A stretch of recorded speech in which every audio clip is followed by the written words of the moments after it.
My name is Lucinda, and even though I'm 32 now, it feels like everything I've experienced over the years fits into two life stories, one before and one after. I work as a corporate account manager for a large sports equipment company, and our office is located in the very center of the city, in the area where the glass facades of the buildings reflect the sky so that you don't work in a noisy metropolis, but in the illusion of something bigger. It's a good job, a decent one. I do well.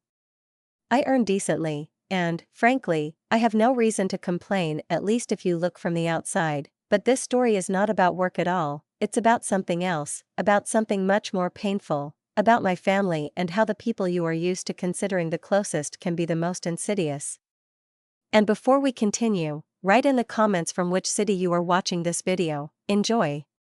To explain all this, I have to go back a little, to tell you how I got to where I am now. 5 years ago, when I was 27, my parents made me an offer that seemed impossible to refuse, although, to be honest, it wasn't an offer in the traditional sense, it was more of a business agreement, as they called it. They asked me to move into an apartment that had once belonged to my father's grandmother, a woman I vaguely remember, but whose name was still on the deed on the door. My father had inherited the apartment many years ago, and it was empty, old, and run down, but it was only a few blocks from my office. I could walk there, enjoying the morning sun and a cup of coffee in my hand, without wasting hours in traffic and on public transport. Lucinda, we've been thinking, my mother said at dinner, that same family dinner where Jake, as always, sat in the spotlight, telling his jokes. And I listened in silence. You could live in Grandma's place, we'll charge you rent.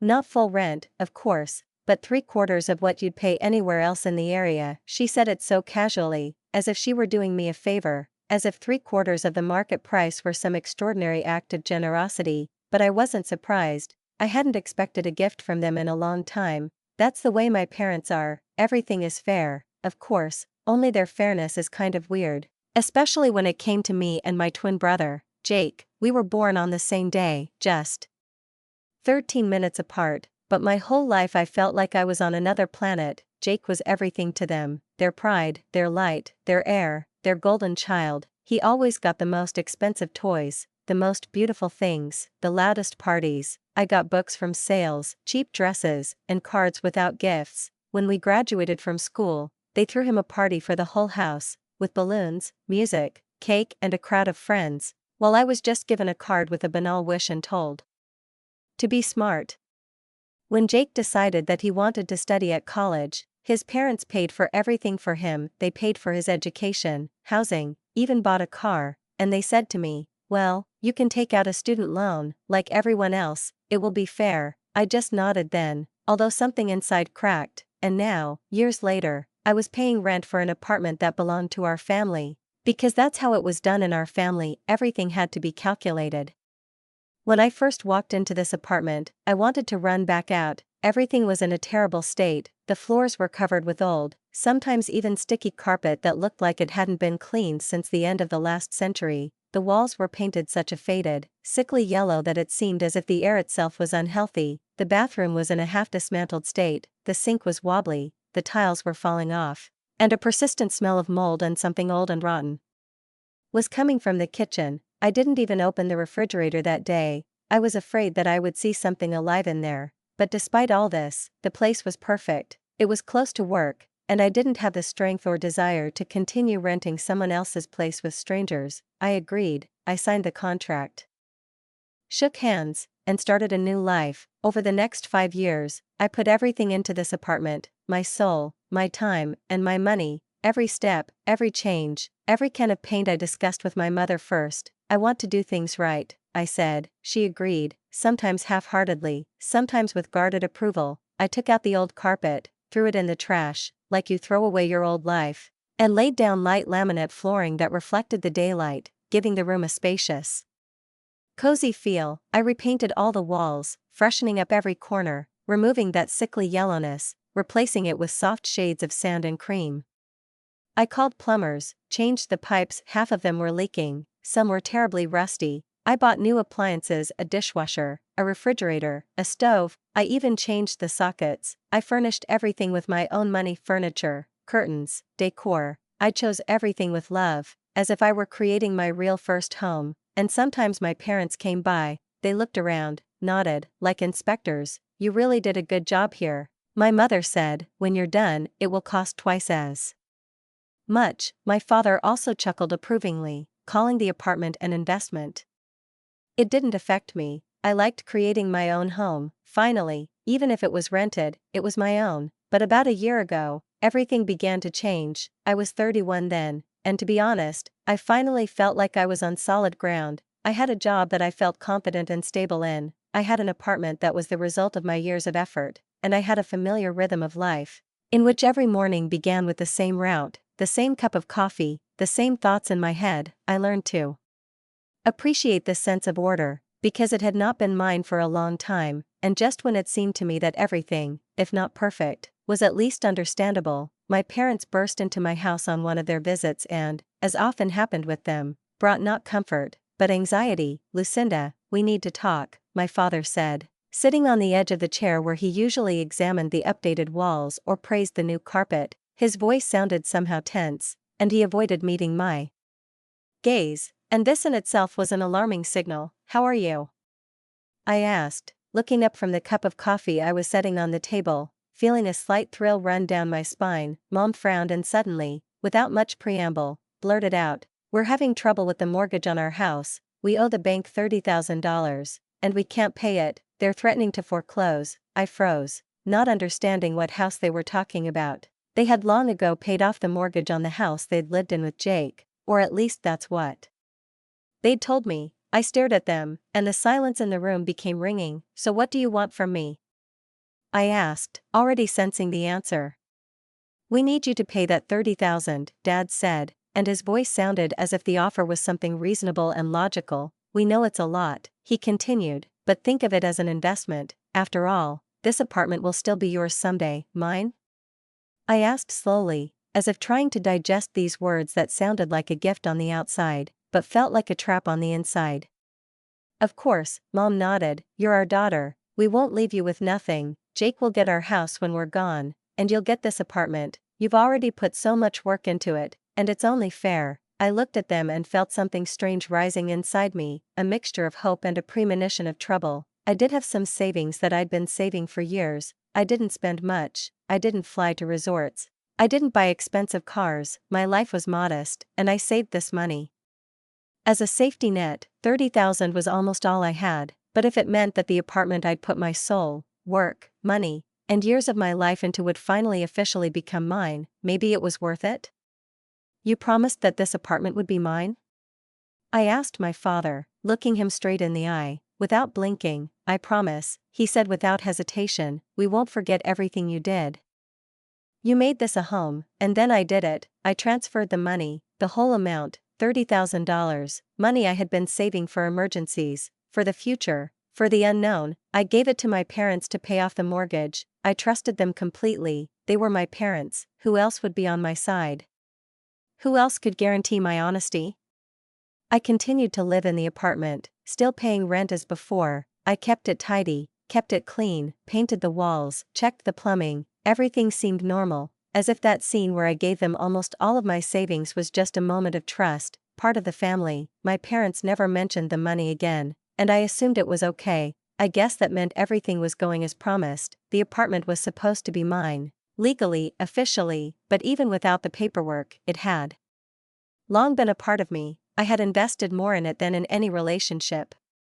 And then, just 2 weeks ago, Jake called. It was a completely unexpected call, caught in the middle of the workday as I sat in the office trying to finish an important proposal for one of our clients, a woman who was looking for the perfect yoga studio to propose to her boyfriend at. The phone rang and I picked it up automatically, without looking at the number. "Hi, Lucinda, I have great news."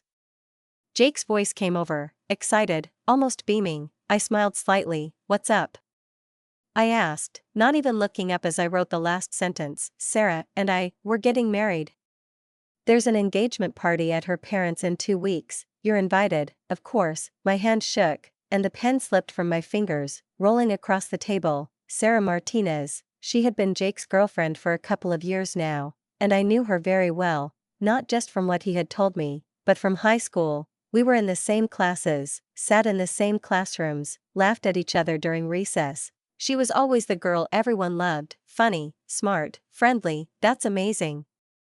Jake, I'm so happy for you, I said, and I meant it, despite all the hurt that had built up over the years, despite the pain and disappointment that our parents had brought me. I still genuinely cared about my brother. I wanted him to succeed. Sarah was amazing.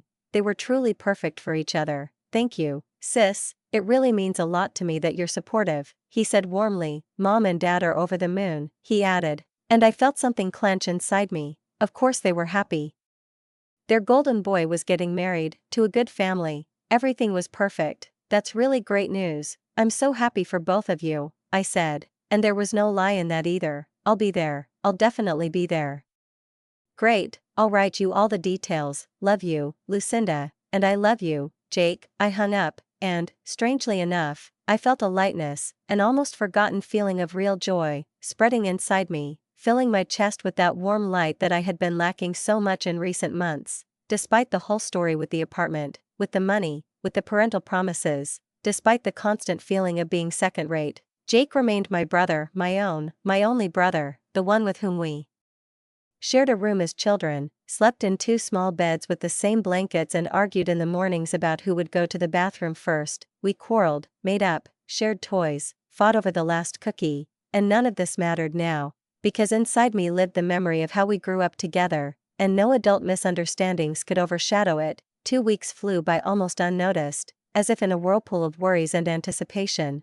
I even felt that pleasant excitement appear inside, which you feel before some important event. On a free Saturday, I went to a boutique in the center, the one where I buy clothes only on big occasions, and chose a dress. I wanted something special, but not flashy, so as not to distract attention from the bride, to be stylish, but restrained. I stood in front of the mirror for a long time, turning from side to side, and finally settled on an elegant burgundy dress, tight-fitting, with a neat neckline and a thin belt. It was exactly how I wanted to be that evening.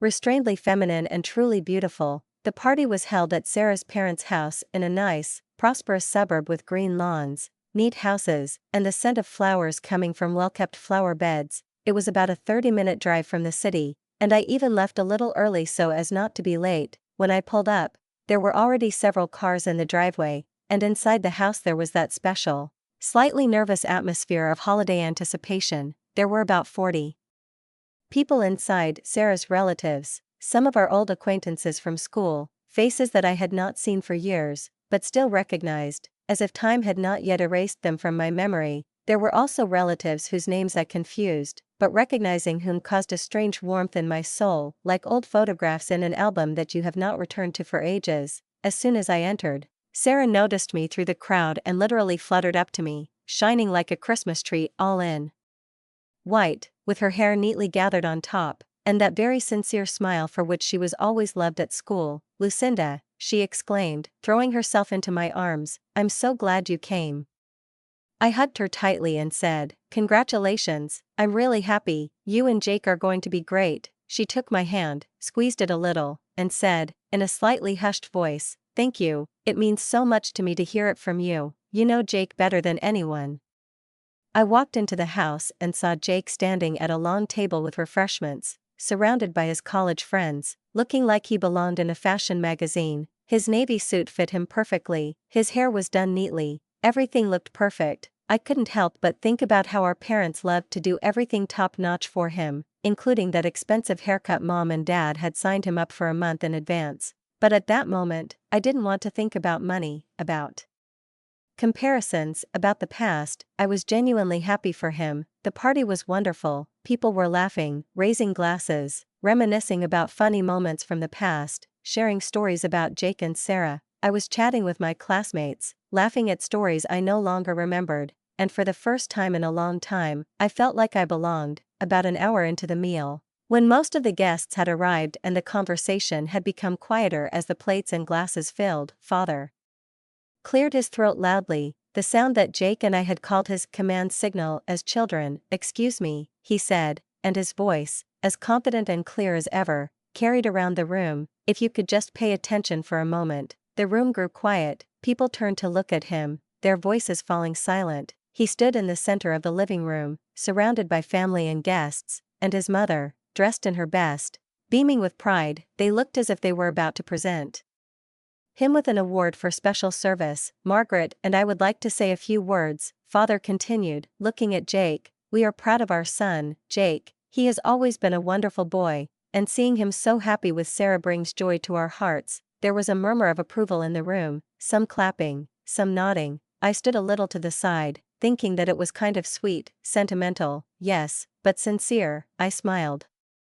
And then my father said, "We have a special engagement gift for Jake." He reached into his jacket pocket, and something involuntarily pricked my chest, not anxiety, no, more curiosity, mixed with an unexpected tension. "It's something special," he continued, "something to show how much we love him and how proud we are of who he has become." He pulled out a white envelope, an ordinary one, but for some reason it seemed huge to me at that moment. He handed it to Jake, and his brother took it. Beaming, as if he knew exactly what was about to happen, there was no surprise in his face. He looked as if this was the expected ending to a scene that had long been written. "Come on, son, open it," his father encouraged. Jake opened the envelope, pulled out several pages official papers, with seals, with signatures, and began to read quickly. His smile grew wider, he looked up, shining with emotion, and said, "Mom, Dad, this is amazing, thank you so much." There was genuine excitement in his voice, and at the same time absolute confidence. Someone from the crowd, without waiting for an explanation, shouted from the crowd, "Hey, what is this?" Mom took a step forward, and at that moment it seemed that she literally radiated light. Such pride was written on her face that one could not help but get the impression that this was not just a family celebration, but the presentation of some kind of highest award. Her voice trembled with solemnity, and she said slowly, with pleasure, "These are the title deeds to an apartment in the city center, the very one where Jake's sister has lived for the past few years." She looked at her father, then at Jake, and added, "We're giving it to Jake and Sarah as a wedding present." The room immediately came alive, first a brief wave of surprise, and then a storm. Applause, congratulations, cheers, smiles and pats on the shoulder. People came up to Jake, hugged him, some even shed tears of affection, and some, from envy, they said what a lucky man he was, how lucky he was to have such generous parents, how rare it was these days to find such a gift, like this couple, starting out in life with such a wonderful foundation. And I just stood there, amidst the general jubilation, and felt how somewhere deep inside me something was slowly but inexorably falling. It was as if the floor beneath me had suddenly become shaky and unreliable, as if I had found myself in the center of a whirlpool, and now I was being pulled down, and the air in my chest was becoming heavy and viscous. It was as if the air had been knocked out of me. My vision suddenly went dim at the edges, as if someone had turned off the lights at the perimeter of my mind. I nearly staggered, and had to grab the nearest chair to keep from falling, gripping the back as if my ability to hold on to the world depended on it. The apartment, my apartment, the one I'd lived in for 5 years now, the one I'd paid my parents' rent for every month, the one I'd redone from floor to ceiling, every outlet, every bathroom tile, every floorboard paid for with my own hands, with my own money. The apartment I'd saved from bankruptcy by taking my last savings and wired them $30,000 because they'd said it would be mine someday. It was this apartment that was now being presented to Jake, as a gift, as if none of what I'd done had ever existed. Sarah turned to face Jake, looking at the papers in his hands with that light in her eyes that women get when they see their dreams come true. "This is just incredible," she said excitedly. "We're so grateful. We've been wanting to find a place to live for a long time. This is just perfect." As always, my father took the opportunity to make a public statement, and his voice was especially loud, as if specially designed for everyone to hear. "Jake deserves this. He's getting married, and I hope he and Sarah will have a family soon. They need their own place to build their lives." I slowly turned my head and looked at my parents. I searched their faces for any shadow of regret, a hint that they remembered what they promised, what they said, what they took. I wanted one of them to meet my gaze, to explain why, but when Mom finally looked at me, she just smiled, shrugged a little, as if to say, "Well, that's just the way it is, nothing but emptiness." They hadn't even bothered to tell me about it beforehand. They had just thrown it all out as a surprise, not to Jake, no, but to me. And then, unexpectedly for everyone, a voice rang out in the room, cutting through the solemn hum like a knife. "Wait," said Aunt Linda, Mom's younger sister, who had always been straightforward and had that rare quality of speaking her mind. What about Lucinda? Hasn't she lived in this apartment for years? There was immediate silence, thick, viscous, oppressive. Everyone turned first to look at her, then at me, then at my parents. People were waiting for an answer. I felt my face flush, my cheeks burning, as if a spotlight had been pointed at me.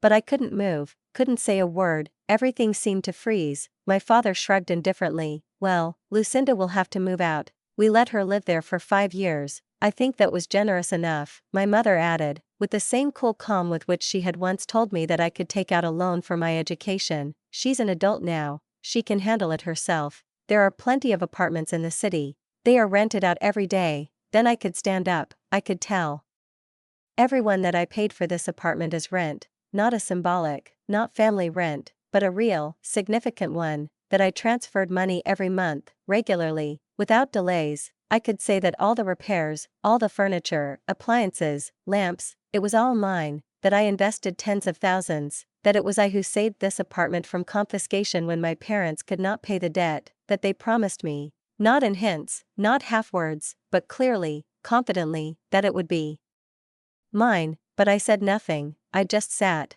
I spent another 30 agonizing minutes watching Jake and Sarah accept congratulations, kiss, laugh, watching my parents accept words of admiration from the guests, telling them how generous and caring they were, how happy they were for their children. No one paid attention to me, no one noticed how I sat like a bride at someone else's wedding, knowing that everything was a lie. Finally, I couldn't take it anymore. I stood up, trying not to make any noise.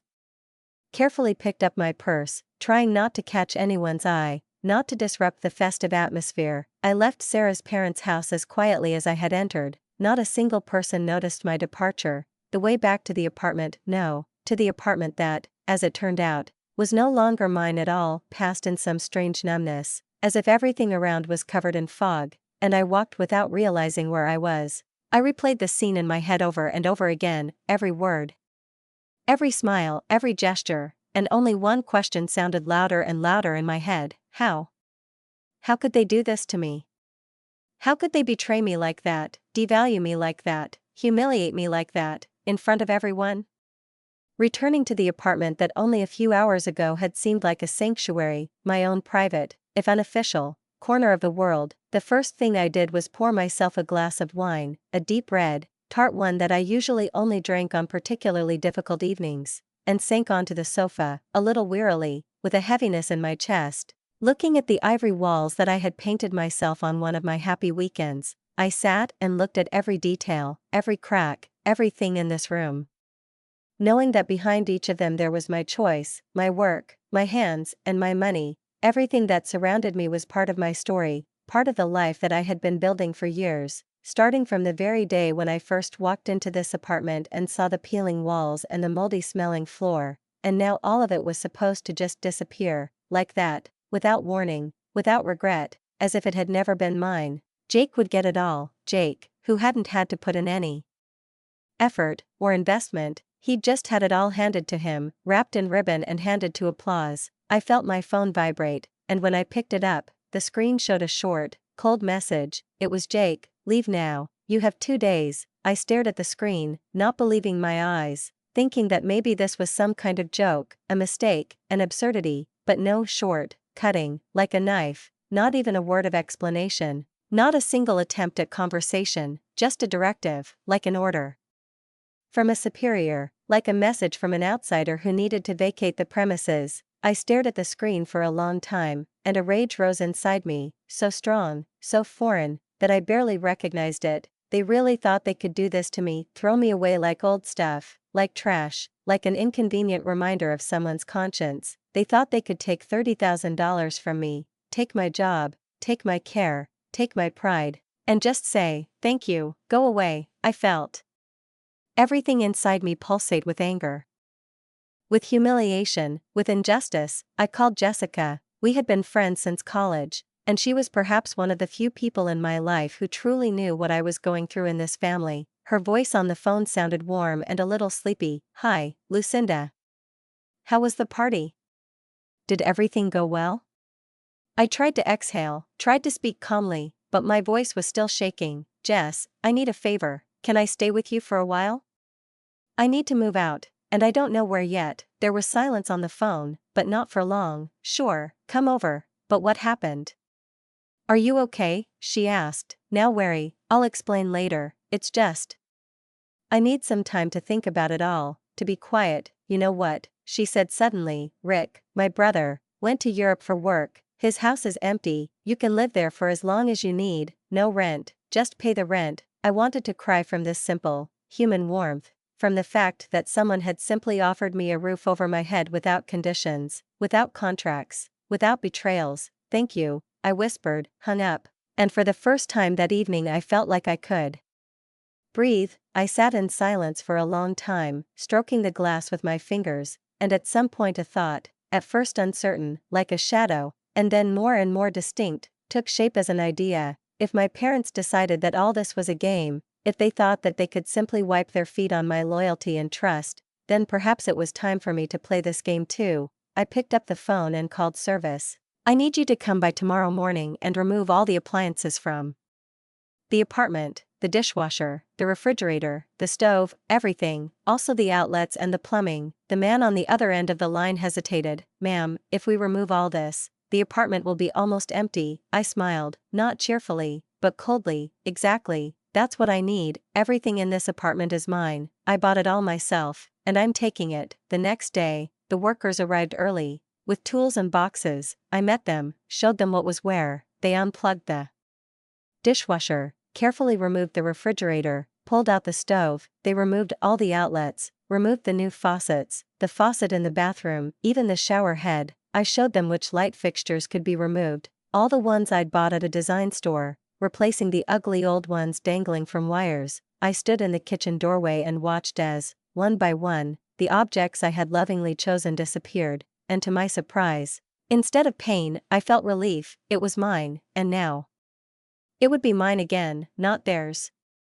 The laminate turned out to be the most labor-intensive. They removed it board by board, slowly, carefully, so as not to damage it. I showed them the receipt. I had all the documentation, right down to the dimensions. I knew how much I paid for each room. It was my money, my work, my evenings with my knees in the dust and a brush in my hand, and I had the right to take it with me. That same evening, I called a moving company. They arrived closer to night, when the city was already starting to quiet down. They loaded the sofa, the bed, my chairs, shelves, books. They carefully put the laminate slats into separate boxes. I watched them, without interfering, only labeling the boxes and indicating what to take where. I took everything, everything that was mine, everything that could remind me that I once lived in this place. Jessica was waiting for me at her brother Rick's house, and when I pulled up with the last of my stuff, she was standing at the door with the keys in her hand and a warm, supportive smile on her face, the kind that could melt the ice in your chest, if only for a few minutes. We spent the entire night lugging boxes,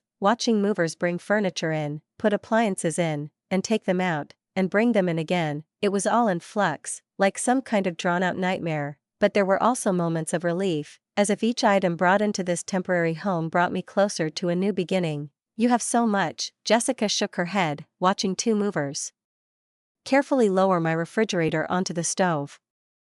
I wiped the sweat from my brow and replied wearily but calmly, yeah, I lived there for 5 years, and everything in there, I bought myself. When the last box was put away and everything I considered mine was finally outside the walls that were no longer my home, I took out a white envelope, put the keys to the apartment in it and wrote a short, extremely dry note. I moved out, as you asked. The apartment is now yours. No emotions, no reproaches, just the fact, just the essence. I ordered a courier and sent the envelope to my parents. No name, no title, just what they wanted. Let them have it. The next morning, barely past 7, the phone began to ring with such insistence, as if something irreversible had happened in the world. First my mother called, then my father, then Jake, and then my mother again, and my father again. I watched the screen light up with their names and pressed the silent mode until I went to the answering machine. For a few hours the phone continued to vibrate, and then the messages came, one after another, without a break. You had no right to do this. We're calling the police. You can't just destroy our property. You'll pay for this. I sat with the phone in my hands for a long time until finally, around noon, I answered one of the calls. it was my mother, Lucinda. "What the hell have you done?" she screamed as soon as I said hello. Her voice was ringing, breaking, filled with anger and shock. I, on the other hand, spoke quietly, evenly. "I moved out, like you asked. You destroyed the apartment," she screamed again. "You took everything. The outlets, the plumbing, the floors. Everything is destroyed." I exhaled and answered calmly, "I took what was mine, everything I bought with my own money. I have receipts, I can prove it." My mother was silent for a moment, and then said in a different, more restrained voice, "You're just getting revenge. It's petty. We could file a police report on you." "Well, go ahead," I said, with a slight grin. "Tell the police that I took my property back when I was kicked out without even a week to move out. Tell them how you scammed me out of $30,000. I'm sure they'll be interested." There was a tense, thick silence on the other end of the line, as if my mother was trying to comprehend that everything was now out of control. "Lucinda, you shouldn't have done that," she finally said, her voice quieter, almost pleading. "Look, we can figure something out. Maybe we can just count the 30,000 as a wedding present to Jake. You know, he's starting a new life." I froze. For a second, I couldn't breathe. "A wedding present?" I repeated slowly, feeling the anger flaring up inside me again with each passing second, like a volcano ready to erupt. "Are you trying to justify stealing my money retroactively? Calling it a gift to my brother? You are all liars. You lied to me, you used me, and you threw me away when I was no longer useful. That is why I treat you the way you deserve." Mom tried to say something, but I interrupted her. "Oh, Mom, you haven't seen anything yet. I have another surprise for you." And I hung up without waiting for an answer.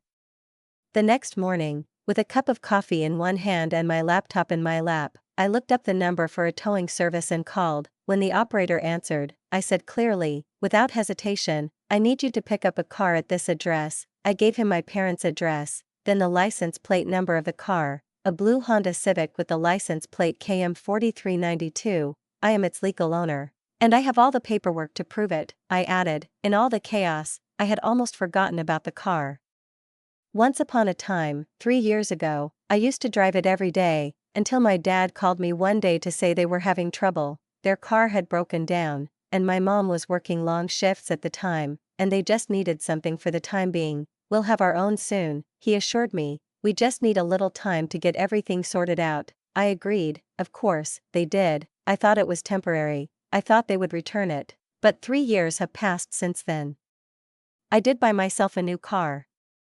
I remember it was after that bonus at work, when I first allowed myself to feel like I could live for more than just bills and debts. I hadn't planned on changing cars, but I saw that dark gray Mazda in the showroom and suddenly realized that I wanted something of my own, something that wouldn't be someone's request, someone's favor, or a forced concession. That's when I let my parents keep the Honda. They said it wouldn't be for long, that it would just be for a couple of months until they sorted out their car. And I, as always, agreed, not because I wanted to, but because it was easier. Like with the apartment, like with everything, I continued to pay for insurance, continued to be listed as its owner, but in essence I gave them this car, another gesture of generosity that, as it turned out, they had long since erased from their memories. If they were going to play this dirty game of ownership, then I might as well play it too. An hour after the tow truck driver called me, his voice was dry, businesslike, but with a hint of mockery that I caught even above the noise of his surroundings. "Ma'am, I have your car." The old couple jumped out and started screaming,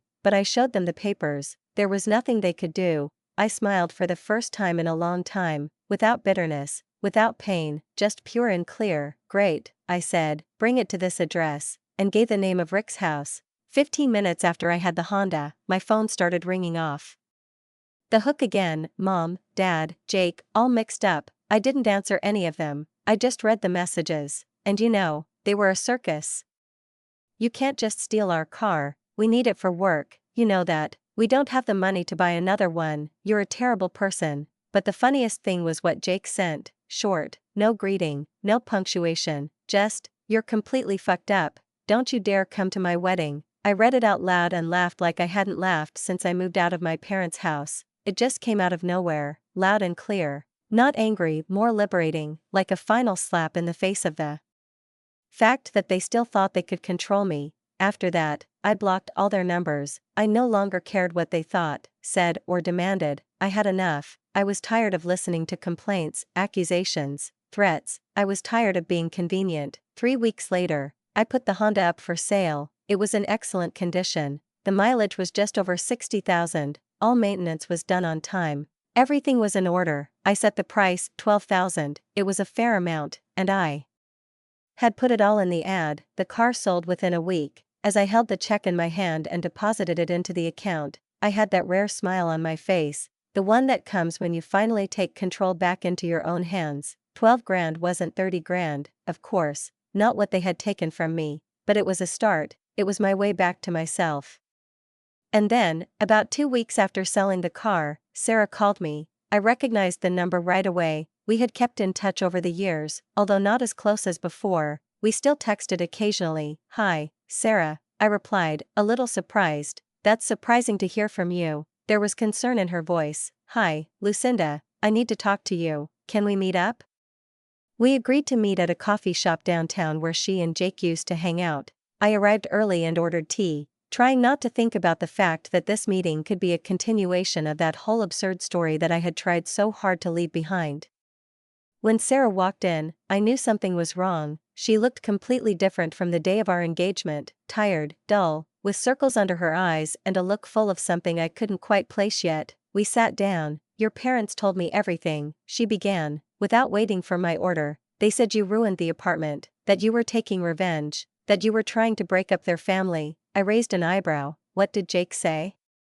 I asked calmly, although my heart was pounding dully in my chest. Sarah's face became tense, her lips pursed. "He agreed with them completely. He said that you were greedy, vindictive, that you just couldn't get over him getting married, and that you were jealous of our relationship. He was very harsh." I looked at her carefully. "What do you think about all this?" Sarah looked down. "I knew you lived in their apartment. I'd been there many times, but I didn't know you'd paid 30 grand to save it. I didn't know you'd done it all yourself, that you'd paid the rent, that it was all your work." "Well, now you're paying," I said with a slight grin, not wanting to go into details. Sarah was silent, and then suddenly looked up and said sharply, "I can't marry him." I was surprised. "What?" I asked. "I can't enter a family that's capable of such a thing." I felt sick. "Lucinda, the way he talked about you, about his sister, I didn't know how to listen to it. I can't live with a man who can silently approve of all this." I looked at her carefully. "Sarah, this is your decision. Don't let my situation affect what you really want." She shook her head. "It's not just you, it's everything. Your parents lied, they stole from you. They made you feel guilty, and Jake, he didn't even try to fix it, he just went along with it, like it was supposed to be that way." I nodded. "No, he didn't," I said. After that meeting, Sarah simply disappeared from my life, quietly, without words, without goodbyes. She was gone, and though I kept replaying her tired look, her trembling voice, and the words she said in the cafe in my head, I never heard from her again. I didn't call or write, not because I was angry, but because I knew that each of us had to walk our own path alone, and she had chosen hers. And then, about a month later, Aunt Linda called me out of the blue. She was one of the few relatives who was always open with me, who noticed things that others thought were unimportant. "Lucinda," she said, and there was something wary but warm in her voice, "I thought you should know. Sarah broke up with Jake. The wedding is off." I froze, staring at the wall as if it could answer all my questions. "Really?" was all I could say. "Yes, it's true. She called off the engagement last week. She just packed up and left. Your parents and Jake are beside themselves. They blame you. They say you poisoned her against them." I chuckled, not surprised, not offended, just tired. Of course they do. God forbid they ever take responsibility for their own actions. It was so childishly recognizable, this eternal shifting of blame, this art of being the victim in any situation. "And you, my dear?" Linda asked, and there was that rare, genuine concern in her voice that I had, frankly, begun to lose the habit of. "I'm fine," I said, and surprisingly, it was true. I live in a beautiful house that I don't pay rent for, I'm saving money faster than ever, and, best of all, I don't have to deal with their drama anymore. "Well done," she said quietly. "I'm proud of you. Not everyone can stand up for themselves like that." That conversation happened 6 months ago, and since then, to be honest, My life has slowly but surely begun to take shape in the way I always wanted it to. I still live in Rick's house, clean, pay the bills, and keep things tidy. Jessica comes over for dinner sometimes, tells me that Rick is happy in Europe, has settled in, has fallen in love with a Spanish woman, and doesn't seem to be planning on returning anytime soon, which means I still have time, and I'm using it wisely. I'm saving like crazy. Without monthly rent, I can put aside almost twice as much as I used to, and I've already saved up for a down payment on my own apartment. I've started looking at places in a good area, not too pretentious, but cozy, with leafy streets, quiet, and shops within walking distance. My parents and Jake have tried to contact me a couple of times, not directly, of course. They know I blocked them, but through distant relatives. They keep mentioning that family is important, that everyone makes mistakes, and that it would be nice to forgive, but I make it clear without further ado that I have no interest in reconciliation. They made their choice when they lied to me, when they stole from me, when they threw me to the dogs without even trying to protect or understand me. And I made mine. Do I miss my family? Sometimes, the comfort, the holidays, the memories we share, but I don't miss being the one who is always pushed aside, ignored, used. I don't miss the daily jab of "you're not enough." I don't miss the pain they inflicted on me, thinking it was normal. Sometimes I think of what happened to Jake and Sarah as a strange gift from fate, a bonus I didn't plan for, but that still happened. I didn't plan to ruin their relationship. I didn't wish them harm, but I can't say I'm sorry. Sarah deserved better, someone who wouldn't watch his family destroy others and pretend everything was okay. And Jake, he deserved to lose what he thought was rightfully his, just like I once lost what I was promised. Am I angry now? No, almost none. Disappointment, yes, pain, sometimes, but mostly relief. Relief that I'm out of this cycle. Let them live in a world where lies are convenience, where deception is a way to get what you want, where blood is just a word, not an obligation. I'm not a part of them anymore. I have my life, and I'm going to make it really good.